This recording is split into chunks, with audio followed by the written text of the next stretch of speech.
Айсұлтан Мөлдірге ауыр айтты. Мөлдір үшін жобадан кетпек болған Айсұлтан Мөлдірге әлеуметтік желідегі парақшасында ауыр айтты.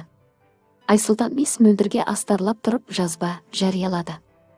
Біреудің қайғысы, біреуге қуаныш.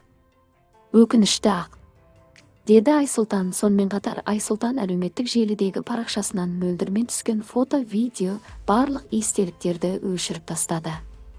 Желі қолданушылары Мөлдірмен сразу тоқтады ма? Қайта қадам жасап көрмейсің ба?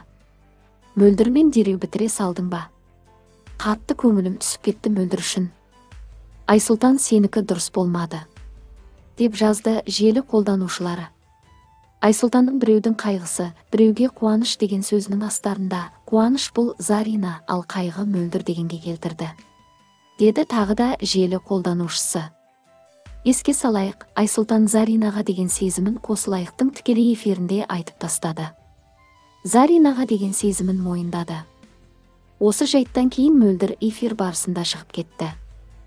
Айсұлтан Мөлдірден кешірім сұрады.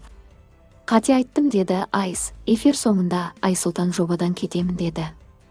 Себебі әр эфир сайын Заринаға еріксіз жылы сөздер айтамын деген болатын Айсұлтан. Осы жайт көрермендер арасында пікірталас тудырды. Ер емес, бір түрлі кішкентай бала сияқты. Не жақсы, не жаман екенін айырмайды.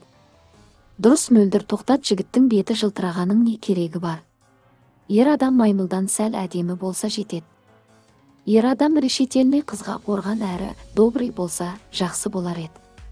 Ал мына Айсұлтан өзінің түріне ғана мәз ғой, өрісі төмен. Зарина мәз, өзі туралы әңгіме болса ұнап отырады. Еше Зарина Айсұлтан жобадан кетем дегенде кәдімгідей уайымдап кетті ғой, тыпыршып. Ал Мөлдір спокойно отыр, молодец. Айсұлтан кетсе кетсін, деді көрермендер.